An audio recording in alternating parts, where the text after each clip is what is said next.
말씀의 은혜가 되시기를 바랍니다. 자, 오늘 본문의 내용은 예수님께서 갈릴리 호수를 건너가 가다라 지방으로 가셨다가 다시 예수님의 본 활동 무대인 가버나움으로 돌아오셨을 때에 많은 사람들이 예수님에게 몰려들었습니다. 왜냐하면 예수님의 가르치심이 특별했고 또 특별히 예수님께서는 병을 고치시는 능력을 행해 주셨기 때문입니다. 그때에 한 중풍병자가 예수님에게 나와왔는데 오늘 본문을 보면 침상에 누운 중풍병자를 사람들이 데리고 왔다 그렇게 기록이 되어져 있습니다마는 누가복음에 보면 이것을 더 자세히 풀어서 설명하고 있는데요. 침상에 누운 중풍병자를 침상채 들고 친구들이 이 네 모퉁이를 들고 예수님 앞에 나왔는데 사람들이 너무 많아서 예수님 앞에 갈 수가 없는 거예요. 그래서 이 중풍병자 이 친구를 고쳐주기 위해서 그들은 지붕 위로 올라가서 지붕을 뜯어내고 그리고 줄을 달아서 예수님 앞으로 이 중풍병자를 달아 내렸습니다. 자, 그러한 모습을 보고 예수님께서 그들의 믿음을 보셨다 이렇게 오늘 본문은 증거하고 있습니다. 그 중풍병자에게 예수님께서 작은 자야, 옛날 성경에는 소자야 이렇게 되어 있죠. 안심하라, 내 죄사함을 받았느니라. 병을 고쳐달라고 예수님에게 이 중풍병자를 내렸는데 예수님은 이 병자에게 하시는 말씀이 내 죄사함을 받았다 이렇게 말씀을 하시는 거예요. 그러니까 바리새인들과 서기관들이 그것을 보고서 하는 말이 이 사람이 자기가 사람인데 어떻게 죄를 용서하느냐 한다고 말할 수 있느냐. 이것은 하나님을 모독한 것이다. 이것을 신성모독이라고 그래요. 신성을 모독했다. 하나님을 모독한 것이다. 하나님 외에는 죄를 사할 수 있는 권한이 없는데 어떻게 인간이 죄를 사하느냐라고 그들 마음속에 생각할 때에 예수님께서 말씀하시기를 너희 마음에 왜 악한 생각을 하느냐라고 말씀하시고 인자가 세상에서 죄를 사하는 권능이 있음을 보여주려고 그렇게 말한 것이다 말씀하신 후에 이 병자를 고쳐주십니다. 내 침상을 가지고 일어나 집으로 가라 라고 말씀하여 주심으로 이 중풍병자가 온전하게 되었습니다. 그리고 얼마 후에 예수님께서 다시 세관을 지나가시면서 세리로서 살고 있는 마태를 부르셨습니다. 나를 따라오너라. 그러니까 이 세리 마태가 모든 것을 버려두고 예수님을 따라갑니다. 여러분, 예수님이 오라고 해서 다 가는 건 아니죠. 아무튼 이 세리 마태는 예수님을 따라갑니다.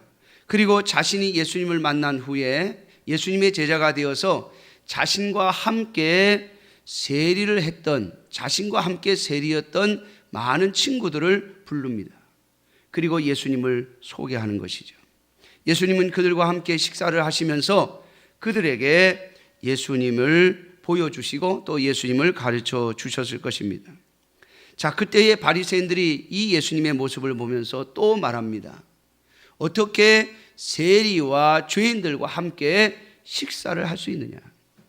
여러분, 유대인들은 함께 식사를 한다는 말은 가족이라는 의미예요.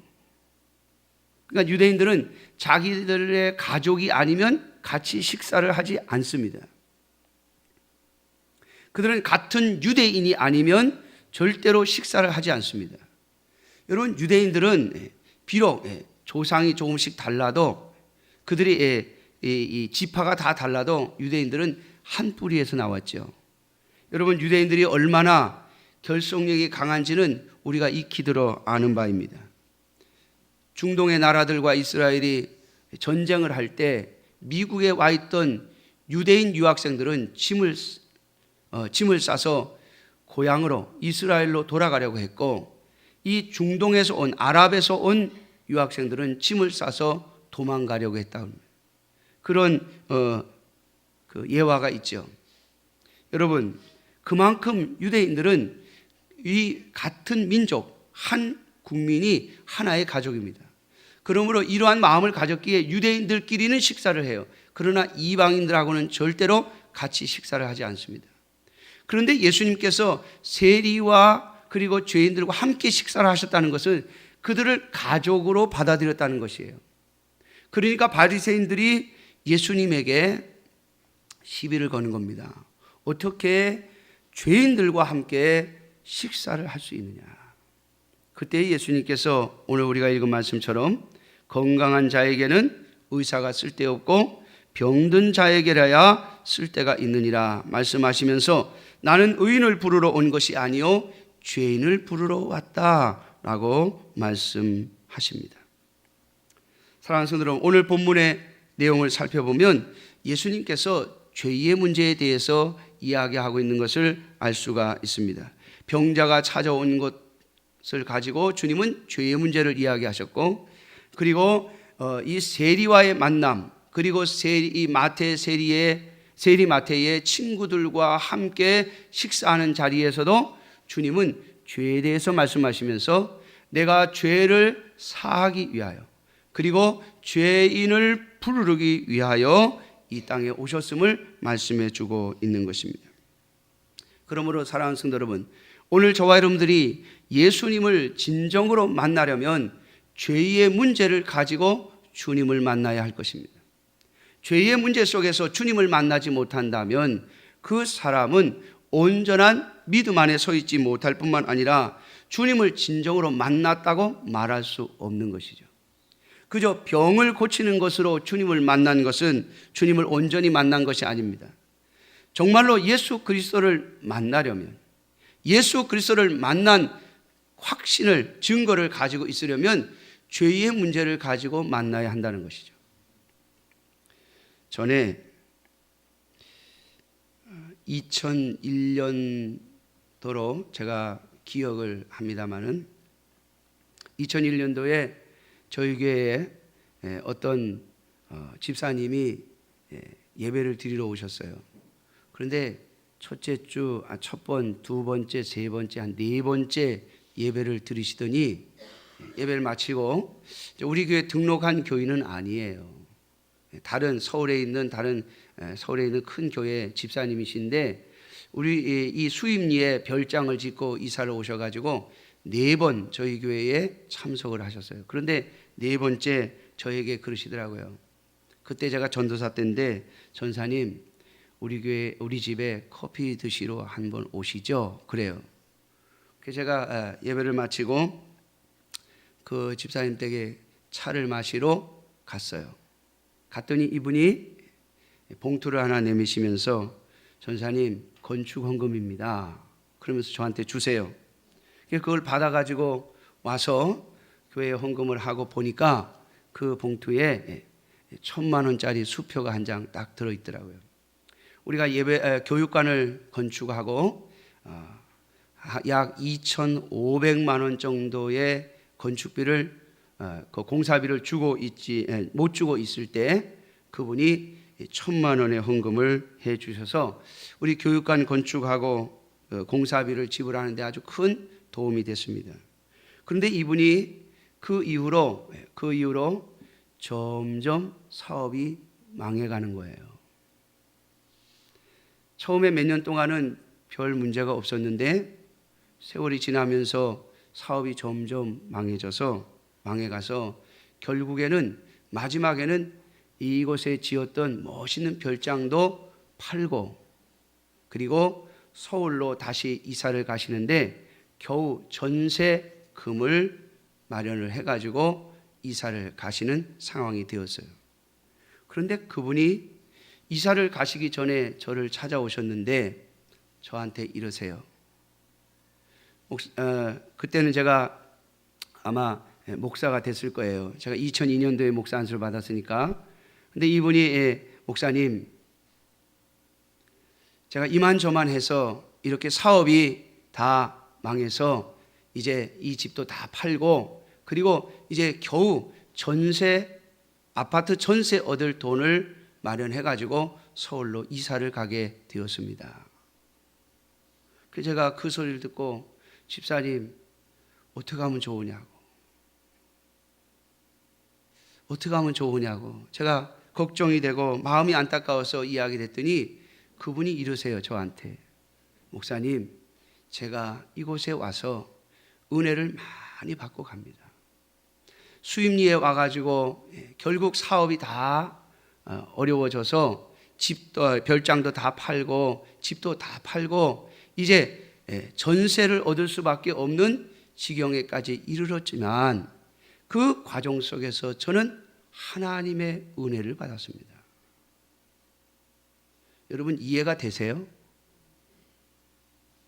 도대체 사업이 망해가지고 사업이 어려워져가지고 집도 팔고 별장도 팔고 있는 거 다 팔아서 겨우 서울에 아파트 하나 전세 얻어가지고 가는 입장에 은혜를 받았다니 여러분들 이해가 되십니까? 도대체 그분은 무슨 은혜를 받은 걸까요? 그분은 그 과정을 통해서 하나님 앞에서 자신이 멸망받아 마땅한 죄인임을 아는 겁니다. 하나님의 심판에 의하면 내가 이미 멸망받아 마땅한 자임에도 불구하고 하나님이 그래도 은혜를 베푸셔서 전세라도 얻어서 서울로 돌아갈 수 있도록 은혜를 주신 것이 감사하다. 여러분, 진정한 감사는 죄를 깨닫고 하나님의 진노하심에서 구원을 받은 것을 깨닫게 될 때에 진정한 감사와 찬송이 나오는 것입니다. 저는 지금도 그분의 그 마지막 말을 잊을 수가 없습니다. 제가 이 수임리에 와서 하나님께 은혜를 많이 받고 갑니다. 사업이 다 무너져서 그 수십억의 별장도 다 팔고 그리고 서울에 겨우 전셋집 하나 얻어가는 입장에서도 하나님 앞에서 은혜를 받았다고 말하는 그분의 그 심령 속에 하나님께서 주신 은혜가 무엇인가? 그것은 바로 우리가 하나님 앞에서 멸망받아 마땅한 죄인임에도 불구하고 하나님께서 은혜를 베풀어 주셔서 내가 오늘까지 살아있을 뿐만 아니라 하나님의 은총 가운데 살아가고 있다는 것을 깨닫게 된 것이죠. 사랑하는 성도 여러분, 오늘 여기 한 병자가 예수님에게 나옵니다. 이 사람 친구들의 권유를 받았을 것입니다. 야, 예수님에게 가면 병을 고칠 수 있단다. 예수님에게 가서 너의 이 병을 고쳐달라고 하자. 이 중풍병자, 야, 약으로도 안 되고 의사도 안 되는데 어떻게 예수에게 가면 고침을 받을 수 있다는 말이냐. 예수에 대한 이야기를 들었을 것입니다. 그리고 이 친구들의 권유를 받고 그럼 가자라고 해서 네 친구들의 이 침상을 들고 예수님에게 갔죠. 그런데 여러분 사람이 너무 많아서 들어갈 수 없습니다. 친구들이 말합니다. 지붕으로 올라가서 지붕을 뜯고, 여러분 이스라엘 지붕은요 그냥 나무가지로 이렇게 해서 천막 같은 걸로 덮어놨어요. 옛날 지붕은 그런 거예요. 우리처럼 이렇게 뭐 골조가 있고 뭐 기와가 있고 그런 게 아니에요. 누가복음에는 기와를 벗겼다 그렇게 설명하고 있는데 그것은 로마인이 이해할 수 있도록 하기 위해서 그렇게 표현을 한 것이고요. 유대인들의 지붕은 그냥 나무에다가 천막 얹어 놓은 거예요. 그 그늘을 만들어 놓은 거죠. 위로 올라가서 이 그늘을 만들어 놓은 것을 걷어내고 그리고 위에서 줄을 달아 내립니다. 지붕으로 올라가서 예수님에게 내려가자. 그래, 그렇게 해서 내 병을 고치자. 그리고 예수님에게 내려놓은 것이죠. 자, 여러분 이 중풍병자와 이 병자를 데리고 간 그 친구들의 믿음을 보시고 예수님께서 이 병자를 고쳐주셨다고 말씀하고 있습니다. 사랑하는 성도 여러분, 하나님의 은혜는 믿음에서 생기는 것이죠. 믿음으로 나아올 때 하나님은 은혜를 베푸시는 겁니다. 자, 그런데 그 믿음으로 나올 때 하나님께서 베푸시는 은혜가 뭐냐? 그것은 바로 죄 사함을 받는 것입니다. 여러분, 이 중풍병자, 이 사람 자신은 병이 걸려 있습니다. 그런데 주님은 그 병을 고쳐주시기 전에 너의 죄를 용서하겠다고 말씀하여 주십니다. 사랑하는 성도 여러분, 왜 예수님께서 이렇게 말씀하셨습니까? 인자가 바로 죄를 사하는 권능이 있는 줄을 알게 하려 함이라, 그렇게 말씀하셨습니다. 그런데 이 말씀을 조금 더 생각해 보면 바로 우리의 죄를 용서받아야만 그것이 참된 구원이다 라고 하는 것이죠. 여러분, 그냥 육체의 병을 고친 것만 가지고 하나님의 은혜라 말할 수 없습니다.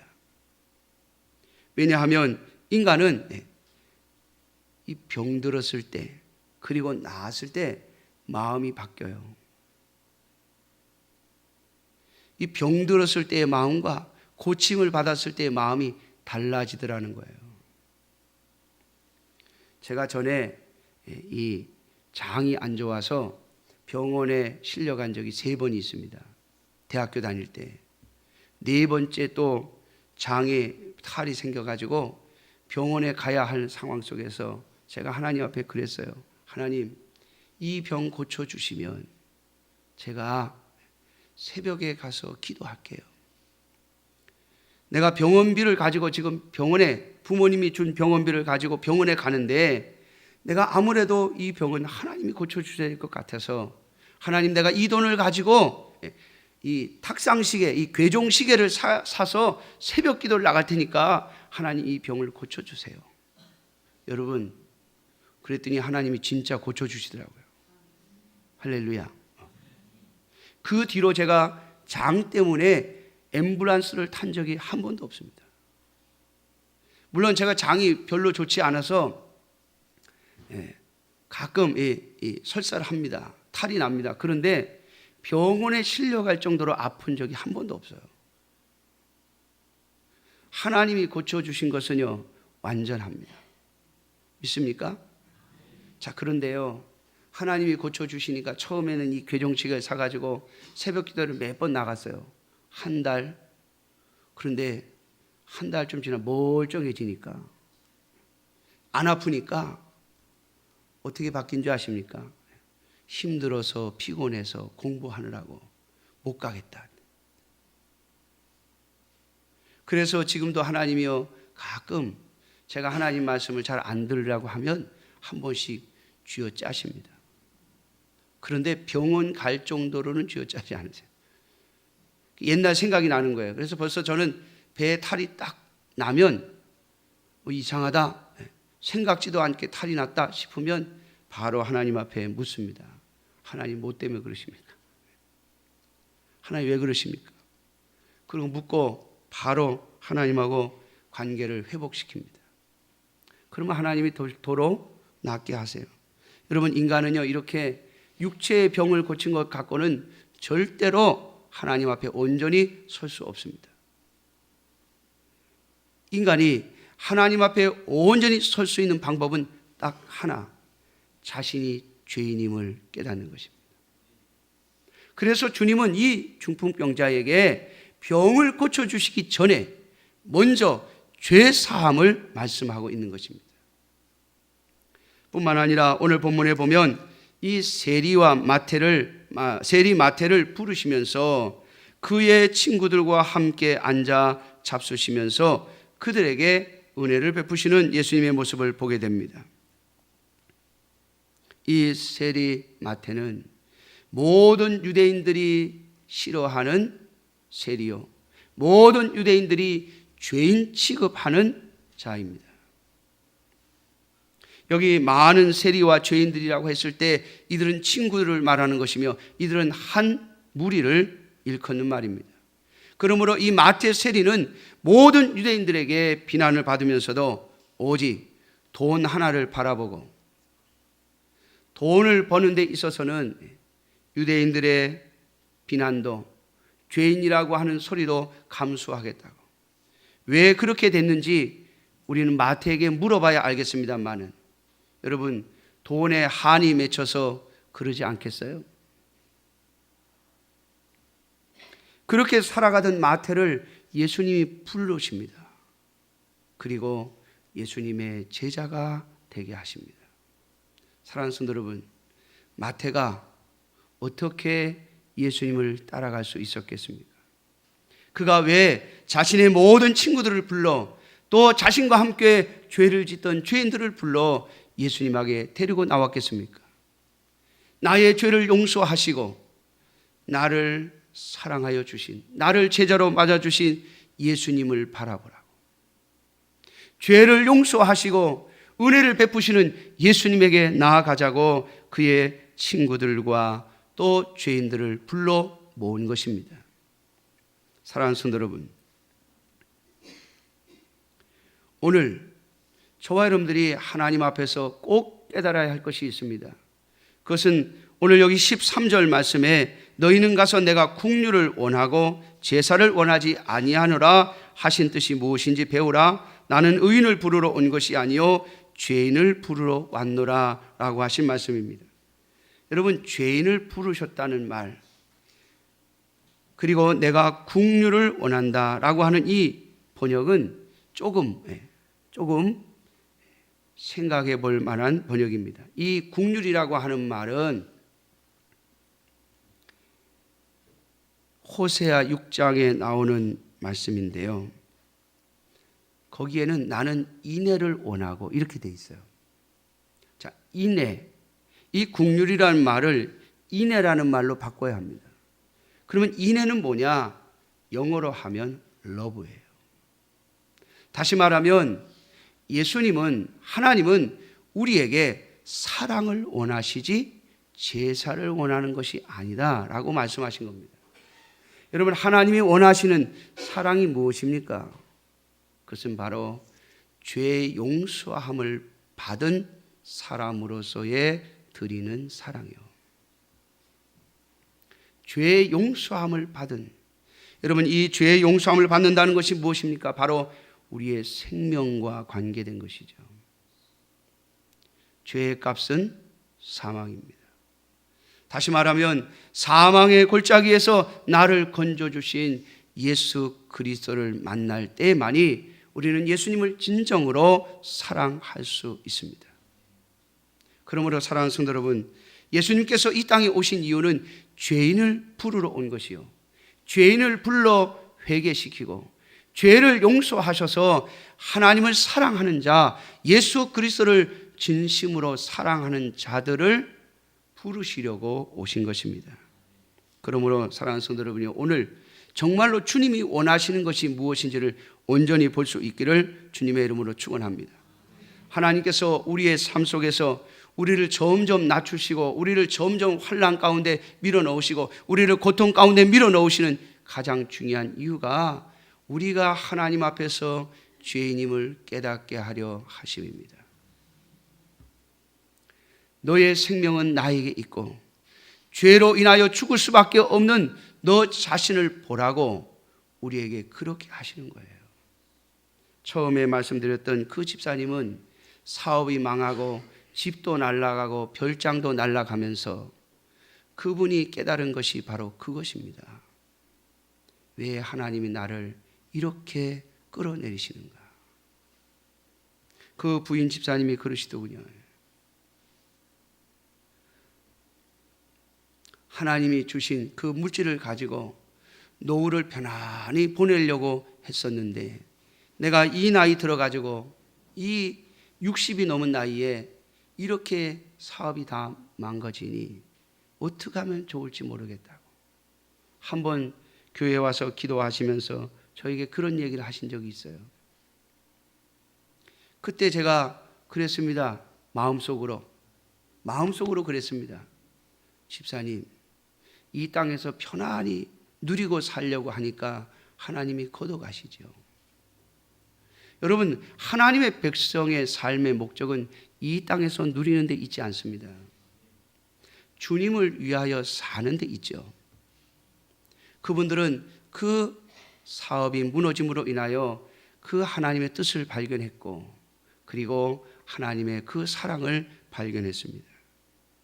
이제 서울로 돌아가서 비록 전셋집에 살지만 교회에 가서 예배드리며 기도하며 교회에 봉사하며 살 수 있게 되어서 얼마나 감사한지 모르겠다고. 내가 하나님의 은혜를 깨달아서 정말 교회를 위하여 봉사할 수 있게 되어서, 그동안에는 그냥 예배만 참석하는 사람이었는데 이제는 교회를 위해서 봉사할 수 있는 사람이 될 수 있어서 얼마나 감사한지 모르겠다고 그렇게 말씀하시며 돌아가는 모습을 보았습니다. 사랑하는 성도 여러분, 오늘도 하나님은 죄인을 부르시는 하나님이십니다. 그러므로 진정 하나님을 만나기를 원하십니까? 내가 하나님 앞에서 어떠한 죄인인가를 발견하게 해달라고 부르짖는 저와 여러분들이 되시기를 주님의 이름으로 축원합니다.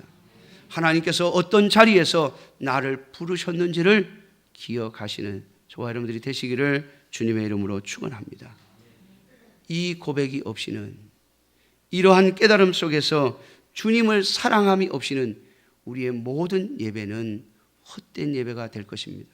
사랑하는 성도 여러분, 죄로 말미암아 죽을 수밖에 없는 우리 자신을 부르셔서 하나님의 자녀, 하나님의 백성 삼아주신 그 하나님을 진심으로 사랑하며 예배하는 저와 여러분들이 되시기를 주님의 이름으로 축원합니다. 기도하겠습니다.